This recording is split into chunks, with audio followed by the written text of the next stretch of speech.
Hey, welcome back to another Black City Coffee vlog. In this video, we're gonna answer some questions. So let's pull up Instagram. Into the DMs we go. Shout out to Spiritus Coffee. They just launched the changes. Hi Meg. The changes that made based on your feedback and directions made everything better. Yay! I haven't heard any positive feedback. Well, not a lot of positive feedback on the changes that you guys are making, so that's awesome. Also been working really hard on watching my roast curve and trying to adjust early to stop the flick and crash and all that fun stuff. Cool. Thank you. A lot, I think, of what you guys are going through is learning to predict how your coffee is going to roast. So you start making predictive decisions at the roaster instead of just being reactive all the time. Learning to be predictive and be oh, the coffee's going to drop in a second, I better do this. Or the coffee's going to flick in a second, flick as in the R where flicking up versus crashing. All right, cool. So we have a question from Dev. Good old Dev. At what time and temp do you drop your beans at for light, medium, and dark? No answers starting with depends. Dang it. All right, I'll try. So typically what I do, and again, this is not law. This is based on my style of roasting, which some could say is sort of aggressive or maybe even underdeveloped, but I have arguments for that. RoastPath, and I'm gonna show you guys something. RoastPath is just another roasting software, if you didn't know, that I use in conjunction with my Mill City roaster. So this is their roast software. A light, let's take a look at a light. Okay, so my typical light drop temperature will be around 384, 85, like that. And I like to be in that range. If I'm under, if I'm over, it may send off a red flag in my brain where I'm going to look at the bean characteristics. I'm going to look at other things that happen in the roast. Maybe I had a long middle phase, something like that. Maybe it's or it was the first charge, it was the first batch, and so it's a little wonky, something like that. But I try to be right in here for a light roast, okay? 384.5, 85, something like that. That's typically what I'm going for. And everything else that we check off for a light roast should be checked off, right? So this is in conjunction with a lot of things. I don't just try to hit this marker. And that was confusing for me, I think, in the beginning, because I would just be ignore all the other things about coffee. Say, what does my first, second, and third phase even look like? And then look at, drop temperature, and I would only try to do this. So this is, the drop temp is in conjunction with everything else. Yeah, it was confusing for me at first because I would only look at numbers, and it would throw me off. This is also in conjunction with taste. So I'm also cupping the coffee and reaffirming that I like, for a light roast in particular, this drop temp, right? So for me, I like this, how this tastes. For other people, maybe Virtual Coffee Lab, maybe that's too underdeveloped. Maybe that's too green or raw, maybe, in its flavors, in its cup profile, which I totally get that. I understand that taste is so subjective. So I think I even seen some people go into 390 as their minimum for a light roast, and to me that's just a little too dark for me. Okay, so that's my light roast. All right, let's talk about a medium. I think Kitty Whiskey is a really indicative good medium. 394 for a medium starting is 390 for me to maybe right here 394 before it starts getting a little too carbony and roasty for me. And I'm sure people could still find the dark chocolate nuance in 395, 396 all the way up into 400 degrees and stuff. But for me, my palate is just really more on the acidic side than the sweet side. Okay, so that's my medium. And then drop temp for a dark, we're going plus that, right? So let me see, I haven't roasted a dark in a minute. It's gonna be 400 at least, for sure. 402 to 410, I think, in my memory. I don't have anything right now just because I haven't roasted any dark recently, and you can't go back beyond I can't go back beyond April. So I think for the typical numbers that are kind of like popping up in my brain, 402, 410, like that, depending on how dark we want this coffee, right?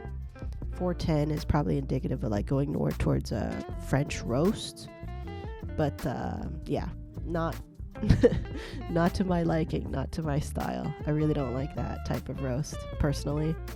Okay, so that's my answer to your question, Deb, and I did not say depends.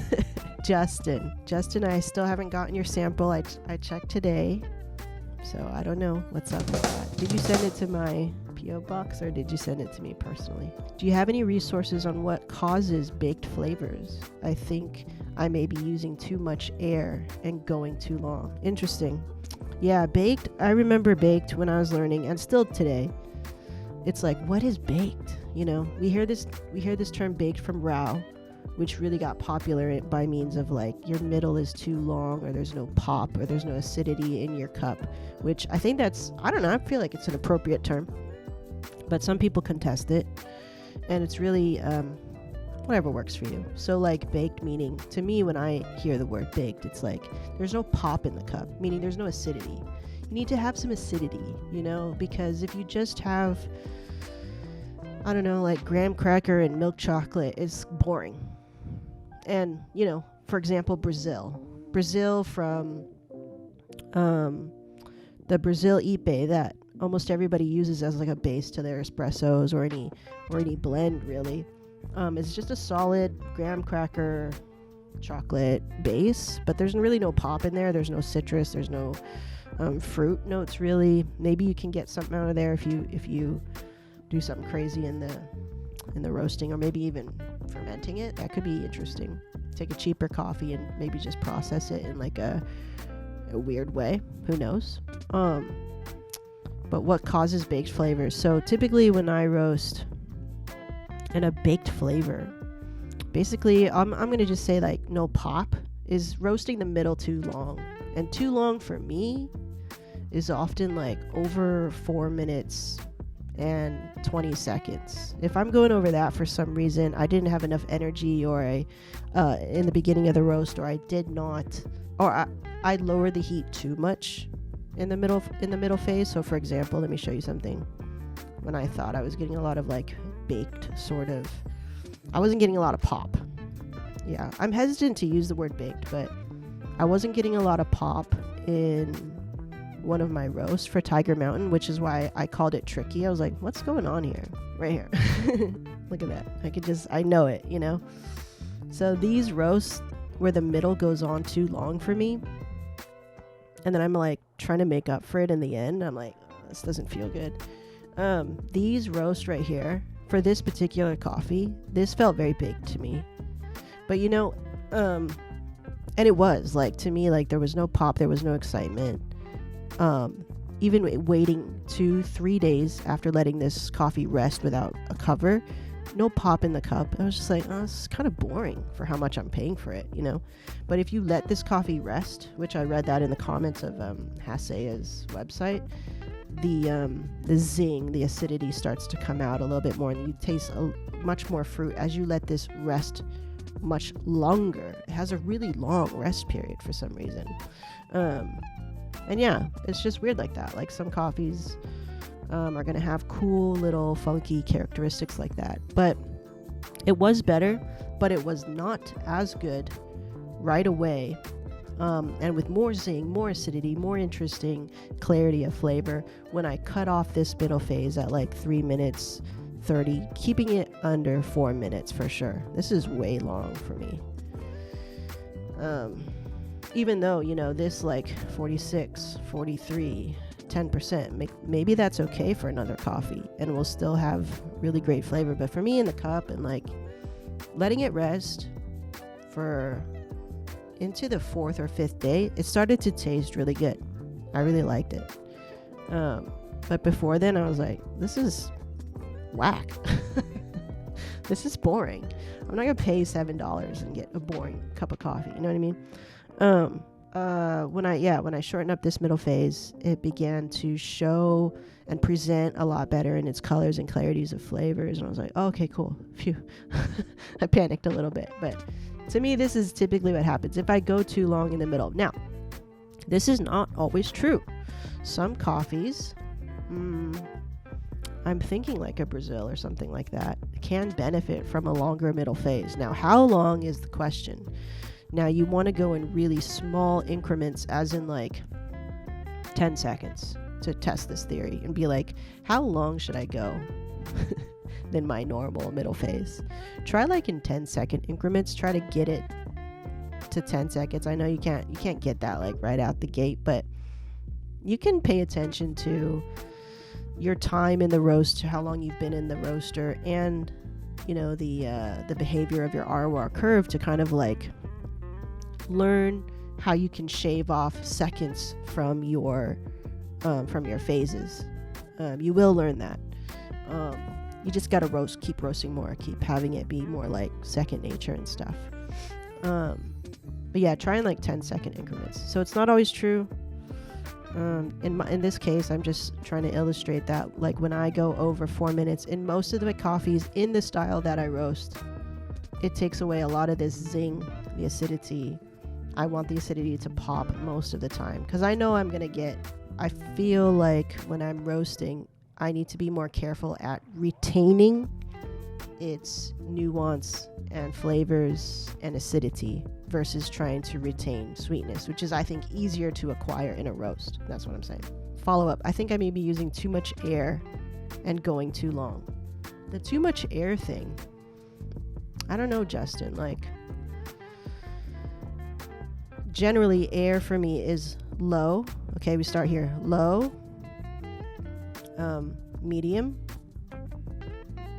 high, max. Okay, so I just broke down my air for you. So it's low, and you can do the lighter trick. Remember the lighter trick to see what your low is. So even your low may be like a fraction of what mine is or whatever. Like, it's still the same. Still, like, it's all relative. So it's low here, charge, dry end, medium, approaching first crack, maybe high. High as in like starting to increase, starting to wick off some of that excess moisture that's coming off of the bean as they approach first crack. First crack, max. Like maxed out for me. Now, if maxed out for you is taking away the power of your gas or your fuel, like it's too powerful max, then just crank it down and make a mark for yourself, like what's a good setting on your fan, and then just stay within that range. So if your range is too crazy, too powerful, just make it that adjustment for yourself. Okay, so whatever your max is, that is not gonna totally nix out everything in your roaster, right? So within reason, and then all the way until the end. I'm not sure with the air thing for you. I forget no, that was Nick. He told me that he has some crazy air stuff too. We'll get to Nick's question in a minute. Justin, send me your settings for air and all that stuff so I could see. Or it could be what you found, how it continues to roast even after dropping. So you need to drop it like 30 seconds earlier to account for cooling time. Yeah. I found something like Rube's Good Brain Coffee. Maybe my middle phase is too long. Do you still share your profiles? Yes, I do. Would I be able to see the Rasuna? Yeah. I'll give it to you. I've heard of people doing medium dry, long middle phase, followed by less than 10% development phase, which comes out to less than a minute. I haven't been able to achieve anything like that yet. Okay, yeah, I do this, Justin, less than 10% development for Pioneer. I can have, with Pioneer, let me show you. It's so interesting. Like, Pioneer. I'll give you Rasuna too. I'll drop it in your DM. Okay, here. This is a classic. Oh, wow. Don't mind the late dry end. because I probably hit the button. But this is really common. This still roasted perfectly fine. For me to develop Pioneer, this is a natural processed coffee from Costa Rica at 8%. That's the sweet spot for me, like the profile. Yeah, don't mind this dry end. It's supposed to be way back here at like maybe here, right there. So from 422 to here, that's my middle phase. And yeah, I want to keep that middle phase at like 3 minutes 30, 3 minutes 40, like that. And oh yeah, I was going to tell you that even with Pioneer, I can get away with a longer middle phase and then still, you know, finish fairly short, drop it fairly short in first crack, and still get a really great cup because the coffee is that good. So I can make a pretty significant mistake in roasting this coffee, and then I will cup it to taste what that mistake tastes like, and I'll be like, oh, it still tastes really good. So sometimes you get a green that is so outstanding that even when you mess up as a roaster, it will still shine through. That's really fun. But then you get a coffee like Tiger Mountain, and the moment you make like a 10-second mistake, it shows. It's like, oh, it's boring now. Great. Maybe my middle phase is too long. Maybe, yeah, maybe. Now you've really got to try and cup a too long middle phase and be like, and equate that flavor to that too long. Okay, this tastes too long. Okay, that way when you go to like, critique your own roast, that you can actually do that and you have a solid base of like, oh yeah, this is why this is too long. You have a solid base. You haven't been able to achieve anything like that yet.